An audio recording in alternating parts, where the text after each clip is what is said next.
From KUNC and the NPR network, this is In The NoCo. I'm Erin O'Toole.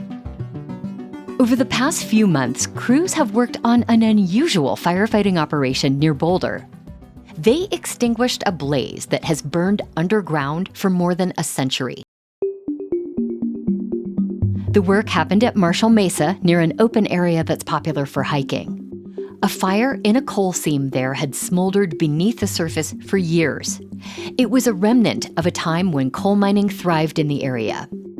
And it was a hazard. Heat from underground blazes can sometimes set fire to grass and other brush nearby. So crews have spent the winter digging up combustible material and bringing it to the surface. Then they mixed in cooler dirt to prevent future fires. Work at the site just wrapped up. So today, we're revisiting a conversation with Jeff Graves, recorded back in October as the work was getting started. Jeff is director of Colorado's inactive mine reclamation program, and he managed the job. Jeff talked with In The NoCo's Brad Turner about how crews would snuff out the blaze and told us that Marshall Mesa is one of at least 38 sites in Colorado where coal is burning underground. There's a lot of different methods that the coal can ignite. One of the biggest is probably spontaneous combustion, and that just occurs over time as that coal gets exposed to oxygen. It heats up and then can result in combustion of the coal. We also have some anecdotal stories of historically miners tipping over a candle or something else that might ignite the coal. And then there's also the risk of wildfires igniting any kind of coal at the surface. Wow. So what are the telltale signs that there's a coal seam fire burning underground, and do they flare up at some times more than others? Typically, the visual evidence associated with a coal mine fire is the smoke plume that may rise up from some kind of event or fracture in the ground surface. One thing we actually use quite often to identify areas of heat at the surface is following snowfall. And so we'll go out to sites and be able to identify the extent of surface heating based on where that snow is melted. How hot do these underground fires burn? We've documented temperatures in excess of 1,000 degrees. Those are on our most active fires, but they're very dynamic. And so sometimes these fires will go through periods of inactivity where there's not much happening. And then depending on something changing underground that allows additional oxygen to come into that fire, sometimes we'll see temperatures rise relatively quickly and can be in excess of 1,000 degrees. How serious a threat is the Marshall Mesa coal seam fire when it comes to setting the nearby grass and vegetation ablaze? We certainly have evidence historically. I think it was late 2005. The fire there did ignite some vegetation at the surface and then required the fire department to respond. Recently, we have not identified any significant activity at the site other than just continued smoldering of that coal under the surface. We did a large drilling program about a year or so ago to identify the extents of that fire, and we were able to identify temperatures of about 240 degrees in a couple of locations.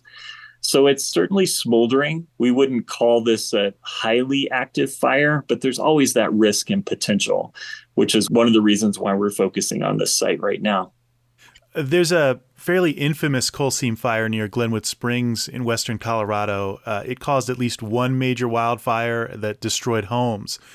Do some of these blazes burn more intensely or have more of a tendency to ignite compared to others? For sure. I think the geology of the site impacts how intensely that coal burns.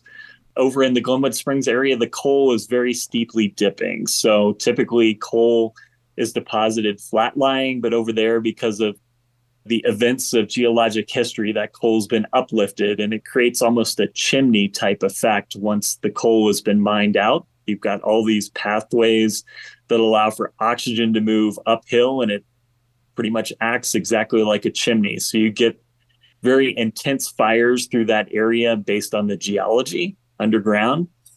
Marshall Mesa is relatively flat-lying coal there. The underground blaze on Marshall Mesa was examined as a possible cause for the Marshall Fire, which burned about 1,000 homes in Louisville and Superior in 2021. I know investigators have pointed to a burning slash pile and downed power lines as more likely sources. and not this coal seam. But how did the Marshall fire affect the urgency around putting out this underground blaze?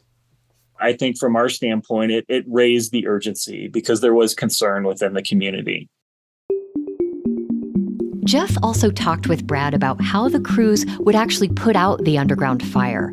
Just to be clear, this was taped a few months ago. That's why he's talking about the work in future tense, even though it wrapped up this week. Your crews are doing a lot of digging, and you've got thousands of gallons of water on hand. How are you going to put this fire out? Really, it just involves excavating all the way down to where we've identified that coal.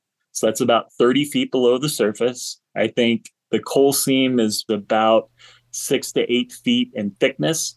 So we'll dig down to that 30 feet, which requires us to remove all that overburden material also.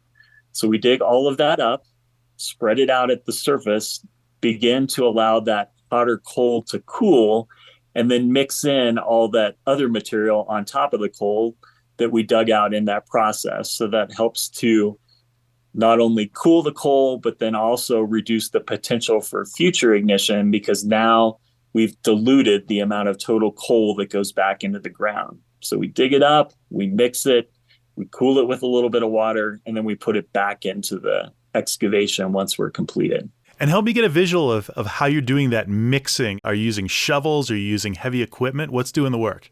So we're digging up about 180,000 cubic yards, which is quite a bit.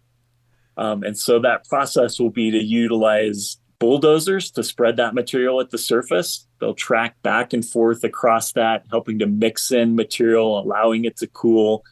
So it's going to be a pretty large scale operation to not only excavate it, but then to mix it, allow it to cool, and then put it back into the hillside. So no shovels in this operation. Jeff, you oversee the inactive mine reclamation program for this state, and you don't get to choose where these fires are that you have to try and put out. I wonder if you have a story about one that was particularly challenging or unusual to extinguish. Oh, gosh. I'll say each one has its own set of challenges, but where the topography is very difficult, steep slopes makes it really challenging not only to mitigate a fire, but to even access it. So a lot of these will be climbing 1,000 foot up a hill, having to put in roads on slopes in excess of 45 degrees.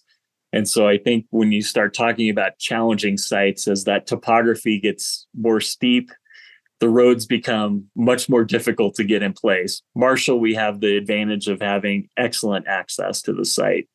This one's right off the highway, piece of cake.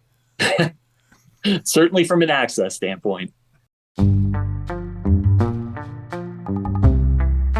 Jeff Graves is director of the Inactive Mine Reclamation Program for the state of Colorado. He spoke with In The NoCo's Brad Turner about the work to extinguish the underground coal seam fire at Marshall Mesa. That operation wrapped up recently, and officials held a celebration at the site on Thursday. That's it today for In The NoCo. I'm Erin O'Toole. Thanks so much for listening.